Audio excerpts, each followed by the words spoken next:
Hey kids, we welcome you in another edition of the Lion Country Kia Goon and Ironhead Show as we once again originate from Quaker Steak and Lube here in State College. Of course, Quaker Steak and Lube is open for both dine-in opportunities, or obviously you can still do the takeout. Great opportunities here, though, if you do want to come on down and watch some of the NFL action this weekend, college hoops, college hockey, college wrestling, whatever it may be. Still a great place to come and do that. Of course, all of the safety protocols are in effect here at Quaker Steak and Lube. And as always, we continue to encourage you to frequent your local establishments. And again, you can, whether that's getting takeout and taking it home with you, or if you're comfortable dining in, help these businesses because they need it. These are tough times for a lot of folks on the financial and on the health end of things. Lots to get into today. Penn State basketball looked a lot better against Purdue than I was expecting. I do wonder how much of the second half struggles were just the worn out. I don't know how much they were able to do as a team getting ready for that game. It was crazy. The inability for either team to hit 3-pointers. I don't remember seeing a game where both teams were, they got up to 0 for, 22 or 20? It was in the 20s anyway, for combined, the two teams with the 3-pointers. It was just crazy. And both teams are decent three-point shooting teams normally. And it was just, it was just a strange game, but strange game. It's going to be an even stranger week for them. Yeah, Penn State has a really tough games in 6 days. Yeah, but at least it's against patsies like Illinois tonight. Coming off a bad loss to Ohio State. Yeah, Illinois won't be upset. They're not going to be mad at all. Good Lord. And the Big Ten is, as we've been saying from day one, just remarkably loaded on the basketball front this year. So I think the Penn State, the rankings, they have them in 13th, but they're not the 13th. They're probably top 30, 40, 50 in the country, in my opinion. But they're literally playing against the top teams in the freaking country every couple of days. So, but it is one of those things too, Goon, where we talk about that confidence all the time, and really it was remarkable what Penn State football was able to do after the 0-5 start. I do think it wears on you, right? Even if you're good and you're competing with these teams. Having the 0-4 next to your record in conference takes a toll, and obviously the further into the season you get, the more I think that wears on you, and it's hard to keep the upbeat positivity that you want from your team. We're coming around to the second time of playing teams now, so we're playing Illinois for the second time. They know they could play with Illinois. They were up 22 points on them earlier in the year in the first half, and it fell through and fell apart. And so they know. And if you remember the end of that game, I'm looking for some pretty heavy action tonight in regards to how that game ended last time. Mm-hmm. There was guys getting in guys' faces, guys coming off the bench. It was there was not much love between those two teams when that game ended. So interested to see if there's any carryover to this game. Penn State needs this game. They really do, just for their mental well-being, in my opinion. But, we're talking about how they possibly were worn out in the second half, had a great surge in the second half, but the lack of work for 2 weeks when they were shut down, did that affect them coming down? Now they're playing 2 games in 3 days, and then come Thursday, the third game in 5 days, and then the fourth game in 7 days on Saturday. Yeah. So it's going to be an absolute, dog week for these guys. So, but I'll take these guys. You know why? Because they're tough as hell and they fight. Yeah, they really are. They're still fighting and scrapping, and I have not seen them quit. No, they haven't quit yet. No, I agree. And they hung in there and gave themselves a chance even Sunday down the stretch against that Purdue squad. So we'll see. It's just again at some point. And God bless these kids. At some point, it just feels like there's only so much you can take. And from the pandemic, and I get it. Everybody's been through that, but then the coaching change, and then the way it's impacted this team and the week that they have, and being in the conference they're in, and the whole bit. Boy, it's a lot of adversity for one team to handle. Absolutely right. I will say that. But I'll give them credit. Pat had those kids. He recruited the right kids because these kids haven't stopped fighting. They haven't won a game, or they're 0 for the Big Ten season, I guess. But they're still playing. They're still balling. So that Coach Ferry deserves a little credit because he has these guys emotionally ready to go. And it's been the same thing for the last couple of years. I mean, last year was a different year for us, but are we right back to where we were 5-6 years ago and being happy, just being competitive in games? Or are we going to make the next step? So that's where we're at again, bud. A couple of things I want to get into from the NFL weekend. Ooh, baby. And a lot of excitement, a lot of good action, and a lot of interesting storylines. A couple of things that just stand out, and I'm curious your thoughts on the with the Browns and the fumble, and I get that's the rule, and I know the rule, and I've seen it implemented before. Is it time to change that rule? I mean, normally if you fumble and it goes out of bounds, right? It's your team's ball at where it went out.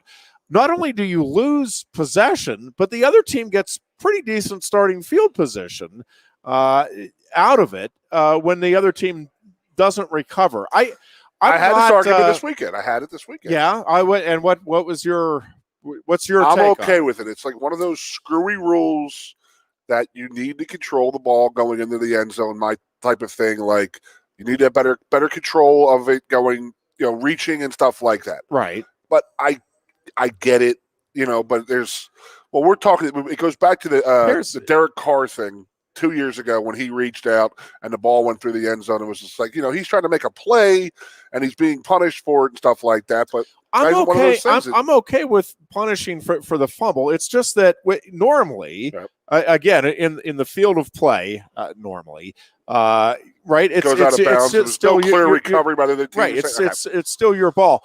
I'm not even saying. Here's what I would propose. One of two things happen. Okay. That I just think would make it. I think it would be better for the game overall. One is, okay, penalize the team, but take it back to like the 20-yard line. I mean, that's a pretty substantial penalty, right? for instead of being at the 1-inch line or getting the touchdown, you're back at the 20, but at least you're reasonably in field goal range. Or if we're still okay with, listen, you fumbled into the end zone and it goes out of bounds, it's got to be the other team's ball.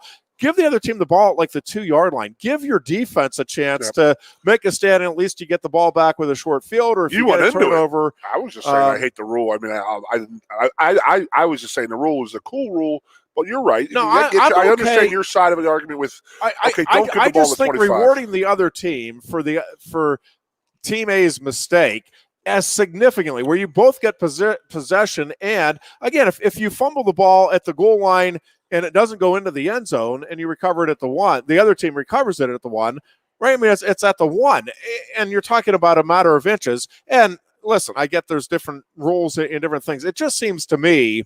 I guess I just would rather I'm okay even with the all right, if it's in the end zone, it's still the other team's possession, but make it a little more interesting so that put it at the 1 or the 2-yard line so that at least the offense that's coming out, right? Because the other team got all the way down there. I don't know. It feels like it's too much of a reward for the team that didn't recover the fumble.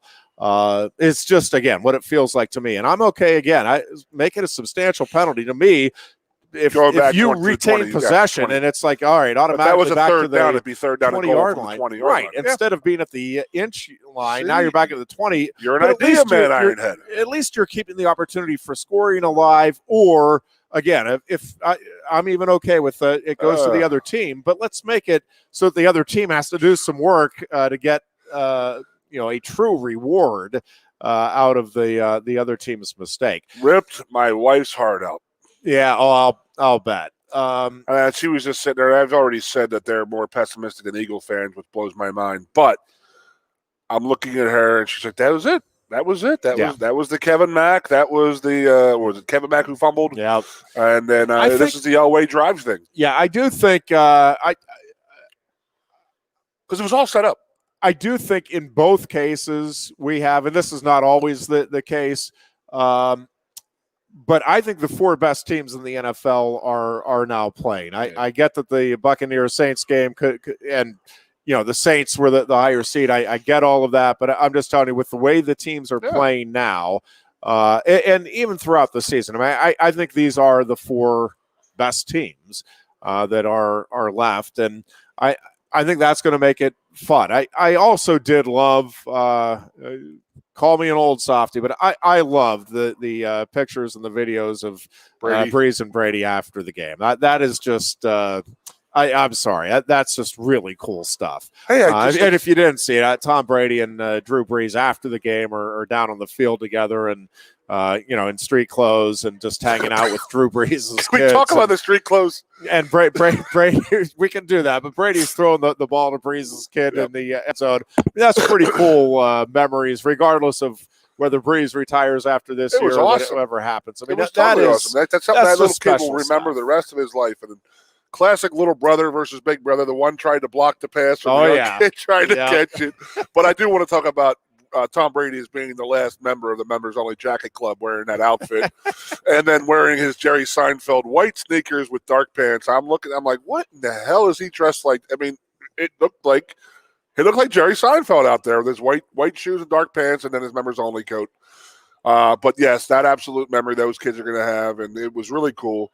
The whole thing, the daughter doing cartwheels around Brady. Shakes their hands, fist bumps him. The kid throws the ball at him, turns around, he throws him a fade. Of course, it was a touchdown. I mean, he dropped it right in the barrel. It was unbelievable. Yes, the older brother couldn't defend it. It was amazing. but I'm looking at that game, and at that point, it was Breeze had already walked off the field, and he turned around and looked around, and I said, "That's it. Yeah, I think that's it for him." Yeah, you get that feeling. I will say, we'll see after a couple of months. I mean, I think in his mind, and I give him credit for not, hey, I'm going to take a little time and think about it, because I do think your initial reaction, especially after a season like this and a loss like that, right, your initial reaction is, and you take the spotlight away from the Buccaneers, in my opinion, if you say that. Agreed.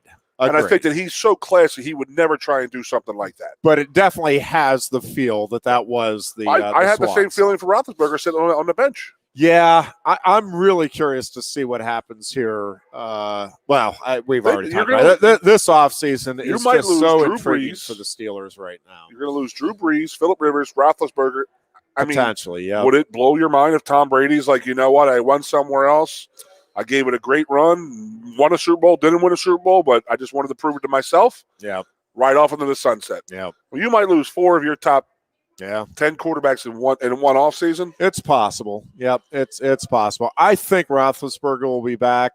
And I'm not 100% sure as a Steelers fan how I feel about that. I mean, I obviously love the guy, and listen, he got them to an 11-0 start. I just don't know. Either he got a little banged up and more so than we know about, or something just his game substantially eroded there down the stretch. So I don't know. I mean, and it could be mental fatigue. I mean, I don't know. I don't know enough about the inner workings of Ben Roethlisberger or that offense. But the way he was talking when they were 11-0, saying, "My arm has never felt better. Yeah, I feel good. I feel healthy. I feel rejuvenated." And I said last week or 2 weeks ago, it's like, when that rookie comes into the NFL and they get into that 17-week log jam and your body's not used to it because you're used to the NCAA schedule, which is 12 games with 2 bye weeks and then a month off before a bowl game. That it is a long NFL season. And you think by missing so much of that 2019 season had an effect on Ben. I would have to think so. Yeah. And it's also, who they were playing at the time when they were winning, for sure. I mean, there was definitely a marked improvement for the team's win percentages when they later in the year. But I mean, you think about that. I mean, that's a lot of marquee names that might be riding off into the sunset for the NFL this year. Yeah. I mean, that's about 55,000 yards of miles of yards that they threw for. Well, will we have one of the other elite quarterbacks in action this weekend? And that's going to be a fascinating question as to whether Patrick Mahomes, to see how that's going to work. Yeah, who's in the concussion protocol. I will say this, because I've had a couple people, if you think Mahomes is going to miss this game, you're out of your mind. What I'm here to tell you is, it has nothing to do with whether Patrick Mahomes could want it and Reed could want it desperately. I am here to tell you the NFL will follow its protocol. And if he did suffer a concussion, it is very unlikely that he will be able to test out. The earliest he'd be able to be cleared would be Sunday. And that is, and again, that's if he suffered a concussion. Are they saying it was not a concussion, some kind of nerve issue in his neck or something? They're just saying he's in concussion protocol. Okay, is all they're saying. Which there's again, no reason you to could tell be in them anything concussion else. Protocol, right, and not have a concussion. So we're going to see. I don't know if we'll know ahead of time whether or not we're going to see him or not. If we do see him, it's going to be with very limited, if any, practice time, right? Which, I don't know. I don't know how that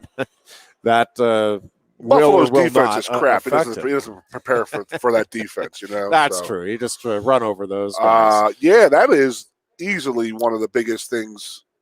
There's already a Mahomes watch on all the different websites and stuff like that talking about it. And if people watch that, it's not that like, oh my God, look at his head get jerked back or the helmet to helmet contact. It was like, that's how easy it is to get a concussion when you're playing at this rate of speed, in my opinion. He did not have the whiplash effect. He hit the ground a little bit. I think that's where it came from, but it wasn't. Going back to the Browns, that huge thing with the going back to the Browns Chiefs thing too. That should have been helmet to helmet contact there. You know what? I wasn't thinking about that when they came back and the Yinzer referee they have on would it be CBS or CBS would have the Yinzer guy, the guy who was a referee for the basketball. I forget his name. He was from Pittsburgh. He did the He did the Eagles Super Bowl game, and then 2 nights later, he was an NCAA referee at Penn State at Penn State's game. Not Pereira. He's the one I can't stand. Yeah. But you definitely talk about he has the Yinzer accent and all that. It's pretty damn good. But he's very good, and he's the one who brought it up. He goes, they didn't call this on the field, and you can't really replay that, right? If it wasn't called on the field, but that was like pretty clearly. That is the definition of literally using yourself as a missile. Yeah. Leading with your helmet and putting your helmet. It was head to head and running the ball, but you used your head as you led with your head. So that is the definition of targeting. Yeah, it absolutely is. And that's what my wife was saying, and she's like, that's the play. Yeah, it's crazy circumstances that come up, and that's what happens to Browns, and I can't believe that's going to be the play because to get back to what we're talking about the game, and that is that. It was set up so nice. They were getting the ball to open the second half. They go down, they score that touchdown. They're within one touchdown. Then they come down in the third quarter and they score another touchdown. Boom, you have the lead. So they went from lead and momentum. They went from that's a 10-point swing. They were. It was like one of those my God moments. Like I can't believe this just happened. Yeah, but you got to give them credit. They did not fold the tents at all. And how they finished that game and how they played that second half on this 18-play drive. And you get, their game plan was got to keep Mahomes off the field. And they sure as hell did on that drive. And how that game ended, Andy Reid, unbelievable. Not one person in this country thought, anybody watching that game thought they were going to run that play. Absolutely unbelievable. It was so impressive what he did. And that's him, man. He has some big ones. He has some very, very big ones, and he trusts.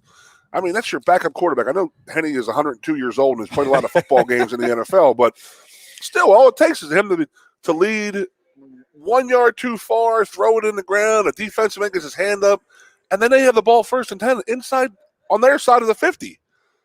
Think about that. Down 5 with 2 minutes to go. Wow. So, unbelievable job by Andy Reid, and it's. I have always been an Andy Reid fan. We've talked about in the past of he needed to move on from as an Eagles fan, former Eagles fan. I looked at the Andy Reid situation, and it was time for him to leave. It was time. He had run his course. The players were starting to make, they knew what they could get away with and what they could do and not do, and it was just stagnant. It was just not going that well. So it was time for him to move on. I'm very, very happy that he landed on his feet in Kansas City and doing what he's doing out there. Yeah, I am excited about this game. Mahomes or no Mahomes, I'm excited, and I am on the Bills bandwagon officially. We all are. All three of us are closet Bills fans. Yeah, I like the fan base. There's a bit of a connection there for me. I don't know. I like the way they go about their business, and anytime your team's not in it, right, you're kind of looking for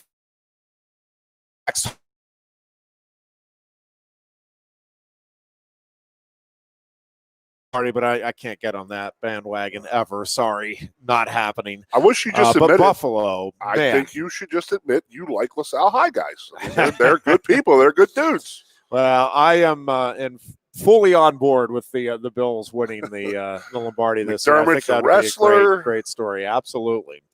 I do think awesome. in the NFC, and listen, I mean, it's Tom Brady. Anything's going to happen. Oh, my Lord. But man, I am really impressed with what Green Bay has going right now. Aaron Rodgers is at the top of his game. I think with that running game and that defense, I think it's going to be a Green Bay Buffalo Super Bowl. I think regardless of which of these teams get in, I think it's going to be a terrific Super Bowl matchup. But if it is Green Bay and Buffalo, I just think from a fan base standpoint, from the story, there's just a lot of, I think, really neat storylines there to cover. And again, there would be with any of these matchups. I mean, you can go through any of them, and I think I'm on board with it's going to be fun. Which way these two games go. Yeah, I mean, it's really going to be. I mean, I tried to jump in when you were making the opening statement, but there are Masters Sunday, NCAA tournament opening, like the opening round of the first 2 days. They're I call them Goon days. Like they're like my favorite days of sport. I'm not a Super Bowl guy. I'm a Conference Sunday guy because I think you get two really, really, really competitive Super Bowl type of games in one day, and it's pretty damn awesome because for about a 15-year run there was really not really that good. It's like Friday at the NCAA tournament for wrestling. That's what you're talking about. I'm with you, buddy. I'm with you. I mean, it's just one of those things that it's like I love it because the Super Bowl, but yeah, come on, you got to compare that Friday to the Saturday night. Now, come on. I mean, the Saturday night you're not going to beat. Yeah, but Friday in terms of the competitive. I mean, that quarterfinal and semifinal round. Sometimes and it's kind of like the Super Bowl too. Sometimes your best wrestling occurs in those quarterfinal and semifinal rounds because. Not always, but sometimes in the finals, you get guys that are, okay, now I see how close it is, and you start to wrestle a little more conservatively and trying to not make the big mistake, whereas it feels like anyway, more often in the quarterfinals and semifinals, you have When's the blood match? When's the blood match? So when is that? Thursday, Friday morning? Well, the Friday night, too. Yeah, those are awesome. To get into the placing bouts. Yep.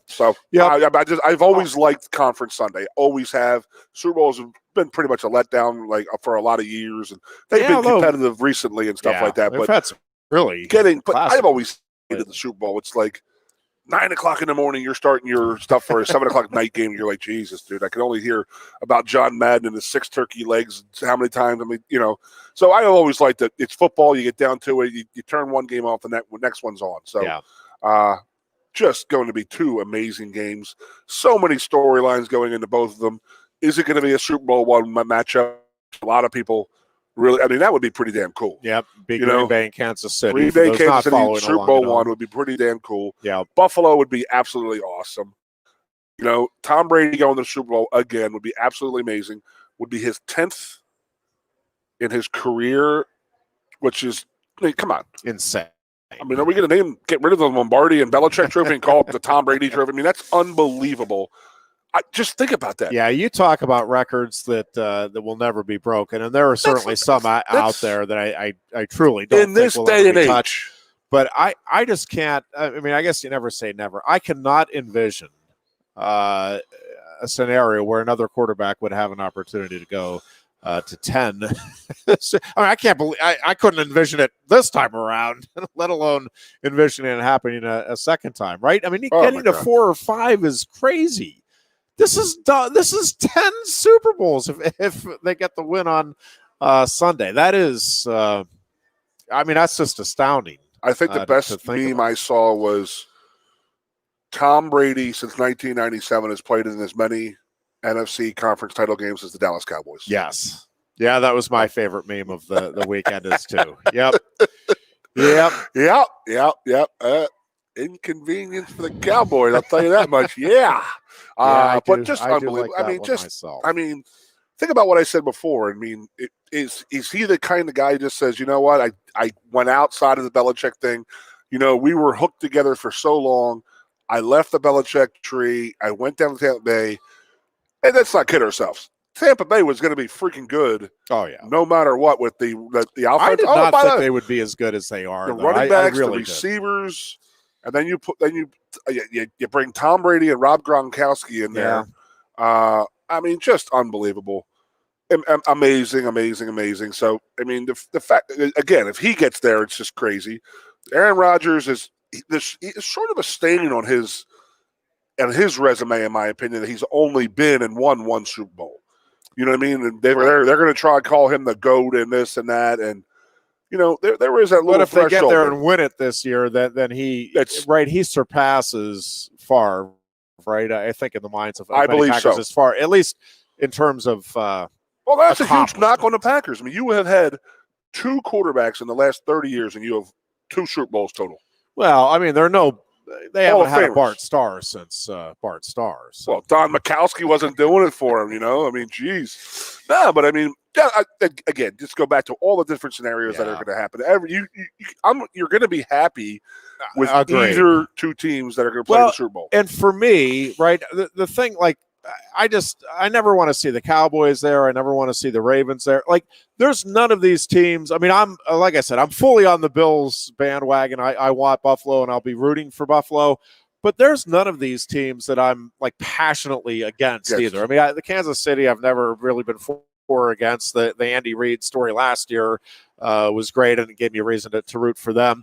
But I certainly have nothing against Kansas City. Green Bay, I've always liked the fan base. They're, it's just a cool franchise.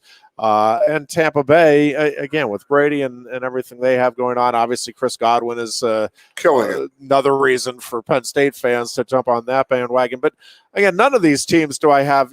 Most years you get to this point and it's like, I might not be rooting for a team the way I am for Buffalo, but I'm almost always rooting against somebody that's left. And I'm really not, whether it's a coach or a fan base, or I don't have anything against any of these. Do you not 4 feel franchises, horrible? 4 fan bases, or any of the 4 coaches for that matter.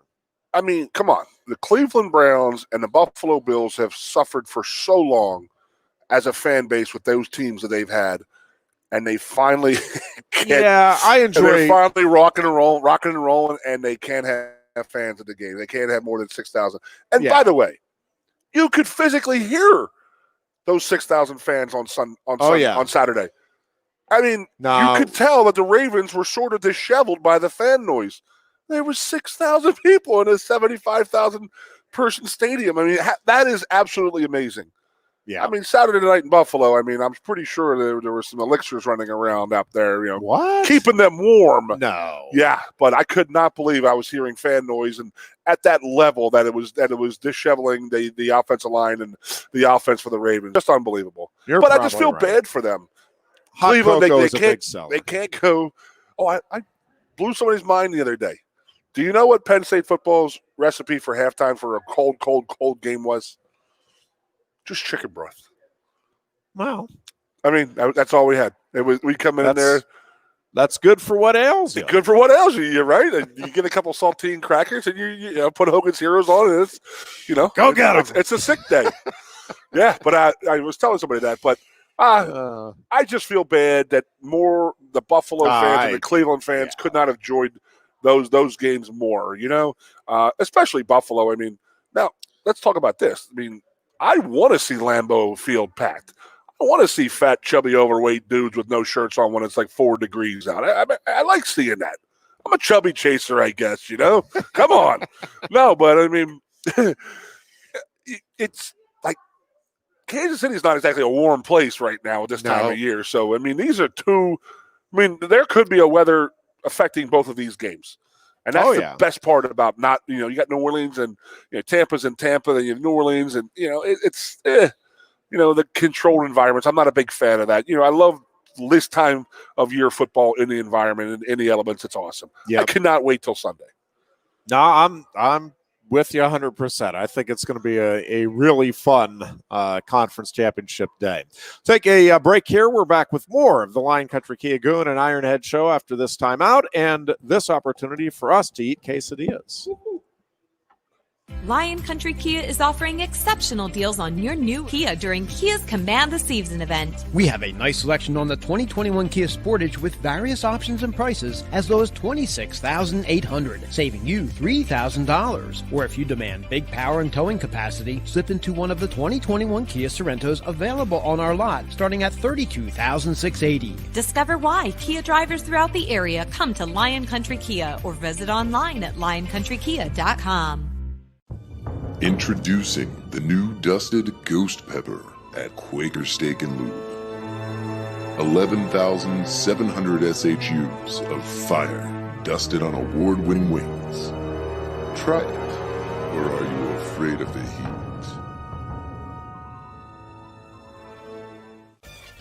Who wants to turn $20 into $500? Support our local restaurants this holiday season. Eat in or dine out, from French fries to lobster. Bring us your receipt and we'll take $500 off your final price. Here's how simple this is. Bring us a receipt, buy a car from us in the month of December, and we'll take $500 off your final price. Merry Christmas from Blaze Alexander Hyundai Mazda. Support your local restaurants and servers. And remember, tell them Johnny sent you. And we welcome you back in as we finish up. Your timing was a little better than mine. I'm going to finish this final bite because it's darn tasty. Oh, yeah, buddy. We are at Quaker Steak and Lube, which is where we are on Tuesday and Thursday afternoons. 3 to 4 is when we do the show. So if you're in the State College area and you want to come on in, have a good time, and enjoy some great food, we welcome. Socially distanced. Absolutely. We're following all the rules. But yeah, if you have questions, you can obviously let us know via that there computer, but you can also do it in person down here at Quaker Steak and Lube. Do have somebody asking about the lineup for Penn State wrestling for the season, and I'll run through kind of what I'm expecting. That this is none of this is concrete. I think 8 of the spots are pretty well set, and I'd be surprised if you see a change, but I've been surprised before. But I think the 2 weights that are a little unsettled as we begin the season anyway are 125 and 149. But let me go through the other 8 weight classes first, and then I'll head back to 125. By the way, at this point, it is looking like Penn State and Michigan State will wrestle on Sunday at Rec Hall without fans at 1 o'clock. So that is the current plan, as I've been told anyway, for Sunday. So we will have that season opener 8 days after we were expecting the season opener. And still no official word yet on the Rutgers match, the one that got postponed last week, and when it may be made up. Roman Bravo Young, obviously expected starter at 133. 141, Nick Lee, expected starter. I will say Bo Bartlett is going to challenge there, and Bartlett is a pretty special young wrestler. I'm certainly expecting Nick to retain the spot, but I do think Bartlett is on his heels, and Bartlett is a future star here at Penn State for sure, and he may factor in at 149 Bartlett, if he wants to, although I think that move up to 149 would be a significant one for him. So, you may have a superstar that's not going to be in that starting lineup this season. Wow. For Penn State. We'll have to see how that all plays out. 157, Brady Berge to me is really one of the intriguing stories I think fans should be watching this season. He kind of thought he was going to give up the sport at the end of last year, just the physical toll that bunch of things had taken on him, and the mental toll. But he's wearing a specially designed headgear to try to give a little extra protection against concussions. And I'm just telling you, you have not seen Brady Berge wrestle the way Brady Berge is capable of yet in a Penn State singlet. And I think you're going to have that opportunity this season. Just knock on wood here that he stays healthy. But I really think Brady will be, if he stays healthy, in the top 5 and could even be in contention there for a title at 157. He is really a pretty special wrestler. And I think, he has his mind and body now in pretty good shape going into the season. So I'm excited to see what he can do. Joe Lee at 165, Nick Lee's younger, bigger brother. Really good hips. I think he's a guy that will be in the mix at 165. I'm not sure necessarily contending for a national title this year, but I think should be in the mix for All-America honors this season. And it's kind of how quickly he adjusts to some of the things that you'll see on the collegiate scene and what type of consistency he can develop in a shortened season as a redshirt freshman. 174, I think Carter Starace is one of the next superstars in the sport. I think he will be among the contenders for the national title right out of the gate. Michael Kemmer of Iowa is obviously rightfully ranked number 1 and is the guy to beat here. But I think Starace will be right there with him and everybody else at this weight. I think Carter is just a phenom, and I think he's one of these guys that combines some terrific natural ability with just a real passion and a desire to be great, and one of these guys is very coachable, just listens to everything, picks up on little things quickly and adds them to his repertoire, and I just think he's going to be special. Again, whether he wins the national title as a freshman, I don't know, but he's going to be right there with anybody and everybody is my expectation here this season. 184, Aaron Brooks has already established himself. It's kind of hard to believe he's just going to be a sophomore because he's just such a stalwart in the lineup. But, returning Big Ten champion, obviously. He does not look like a sophomore. No, he's a contender for sure for the national title at 184. 197, Michael Beard, highly acclaimed coming out of high school. And he's good. He's got a lot of talent. He's another one like Joe Lee. I'm just not exactly sure where he fits in the national picture. I don't think he's quite national title caliber yet. And I'm not sure if he, whether he's, a guy that could be, forge his way into like the top 4 or 5 or more, a 7-8 guy or a guy that might just fall a little shy of All-America honors. It's, again, he's very talented. He's pretty open-ended there, buddy. Yeah, he's working on his game. It's a tough weight class to break into, also. But whether he can get to where he needs to be with his conditioning to make a run for the national title, and whether he can again make those adjustments that you're going to have to make against the top level competition quickly enough to get himself again high on the podium, I think remains to be seen. I think, to me, Joe Lee and Michael Beard and what they can do at the NCAA tournament is going to go a long way toward determining whether Penn State can knock Iowa off for the national title. And then heavyweight Greg Kirkfleet, much like Carter Starace, just a really, really special kid. And I think we'll be right there with Gable Stevenson and Mason Paris contending for the national title at heavyweight right out of the gate. There you go. 125, I think you're looking at my guess is you'll see Baylor Shunk, the young man from Penns Valley just down the road here at the start of the season. Robbie Howard, who has the credentials coming out of high school. I think will be the postseason wrestler, but he's coming off an injury. He's fully healed, but it's kind of, you want to make sure he's really good to go on the transition here.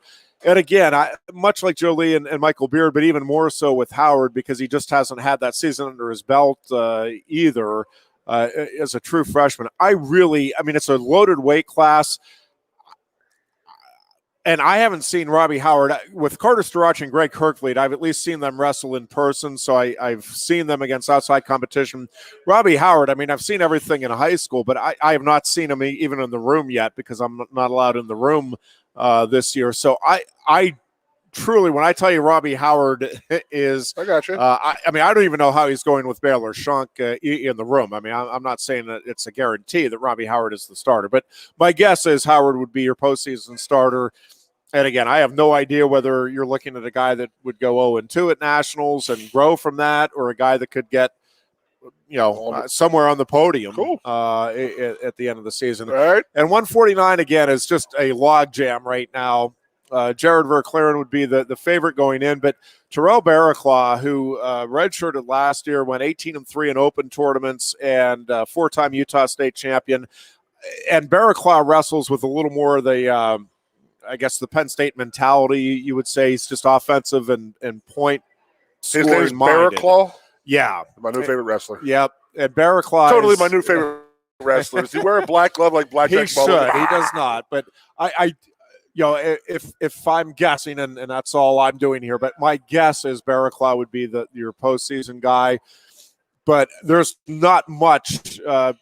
Jared Verclaren, Bo Pipe, Luke Gardner. Gardner and Verclaren were toe-to-toe all throughout last season. Verclaren, by an eyelash, got the call for the postseason tournaments. Yep. So I think, Pfeiffer down at 49 is going to be a real factor there as well. And it wouldn't be shocking to me to see those four as your postseason. And again, there's a chance that Bo Bartlett ends up moving up if he decides to do that. And again, he'd be giving up a little size, but he's very talented, and again, he could factor into that mix as well. So here we go. You're on the spot right now. That is a weight class that is deep, but I'm not sure. Again, you're probably looking at kind of that 5 to 8 best case scenario. I would think for All-America honors at that weight this year. Big Ten 2-horse race. I think so. I think Michigan is dangerous, really? But I think when you look at the firepower that Iowa and Penn State have at the top, I think Penn State.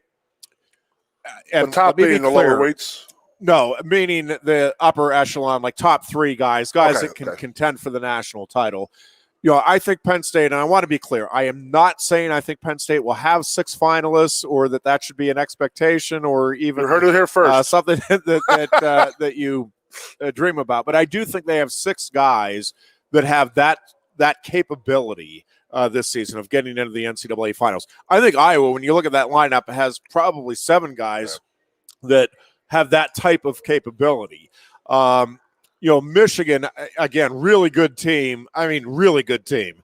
But I don't know that they have enough of the top-end firepower to make a run at Iowa and Penn State if the Hawkeyes and Nittany Lions are healthy. So, yeah, I'm expecting Big Ten's tournament-wise to be a 2-team race ultimately between Penn State and Iowa. But, again, Michigan, Ohio State, there are a number of teams that could Nebraska, tournament-wise, could be a dangerous team as well. It's, as always, a loaded conference. Has Rutgers made the next step up?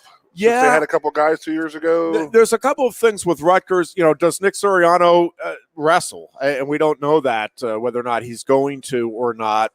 Obviously, if he does, now you have somebody that could win the national title there at 133. Then I think it becomes a battle between him and Dayton Fix for who will win the title there, and that obviously ups substantially the scoring potential for Rutgers at both Big Tens and nationals.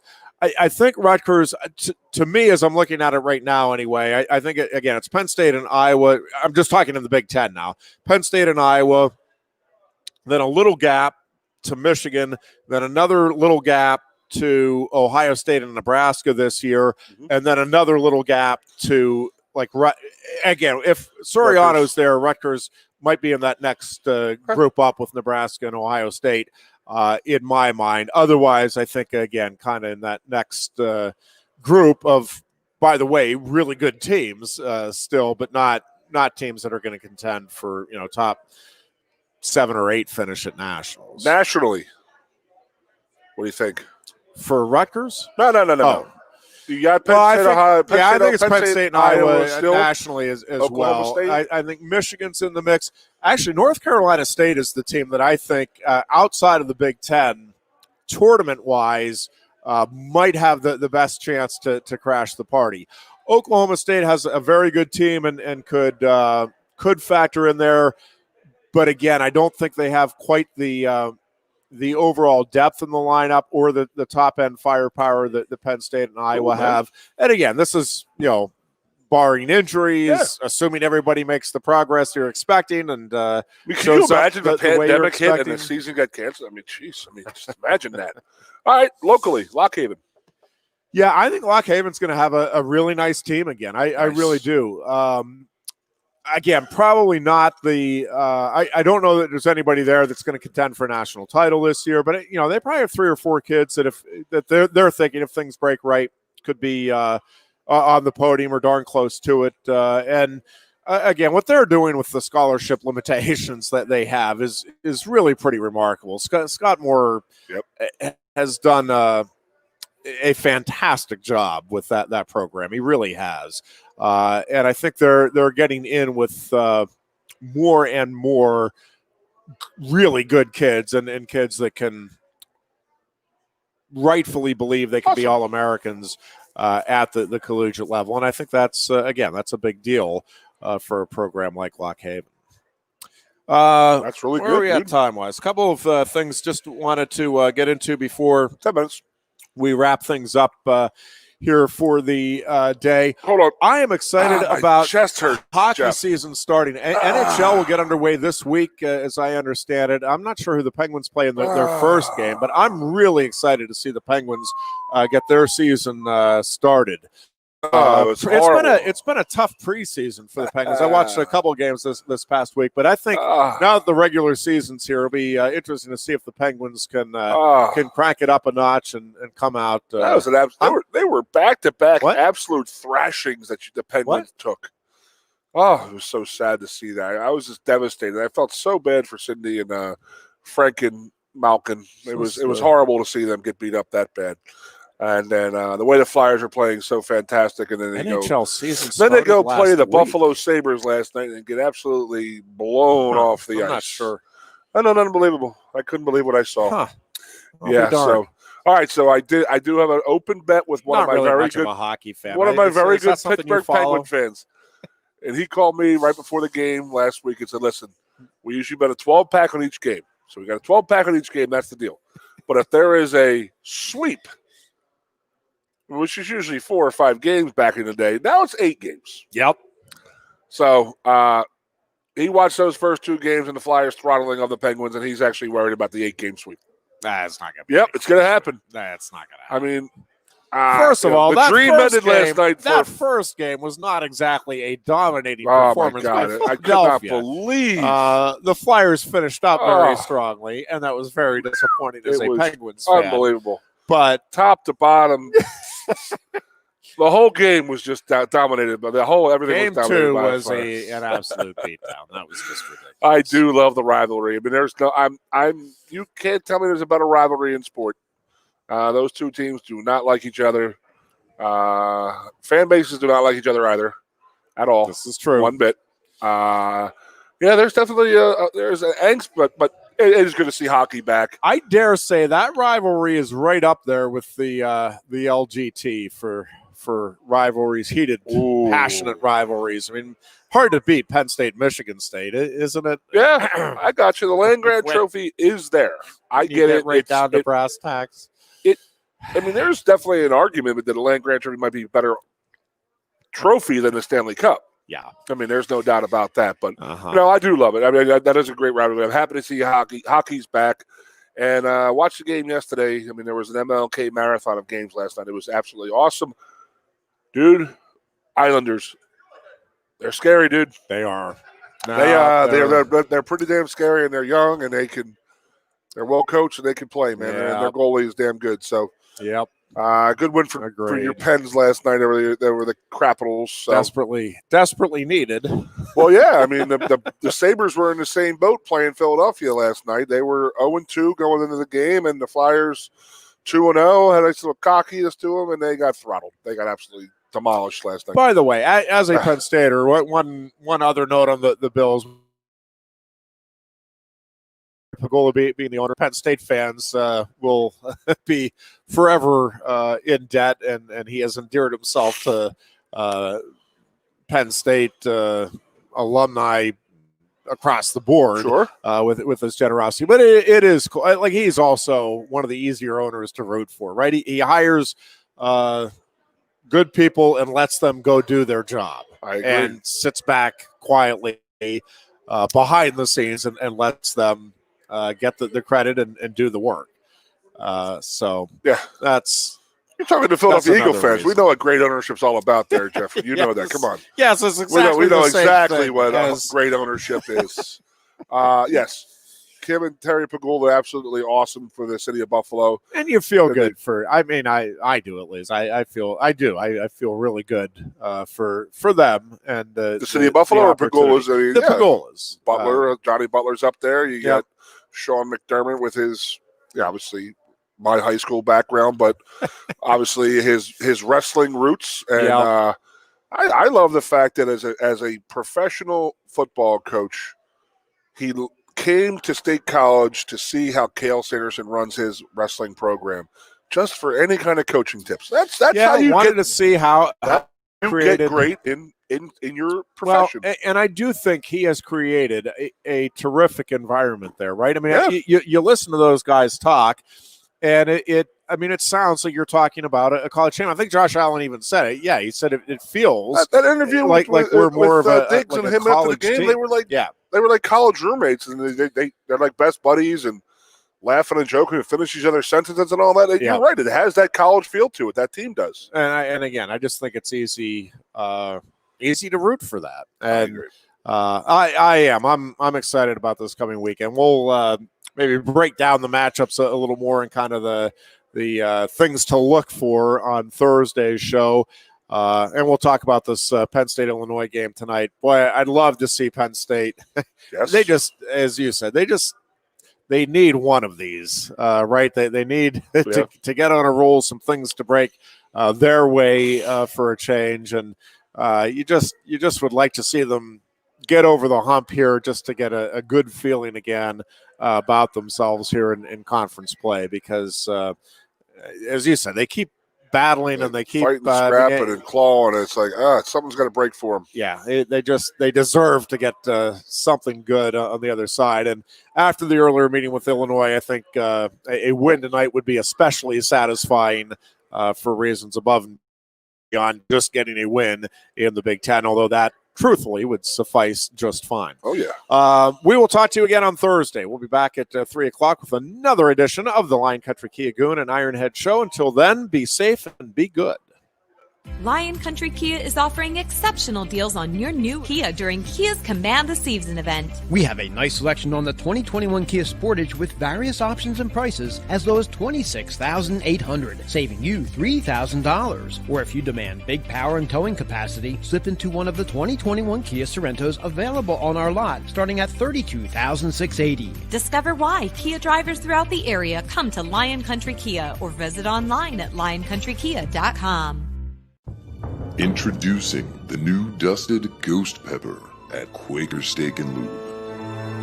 11,700 SHUs of fire dusted on award-winning wings. Try it, or are you afraid of the heat?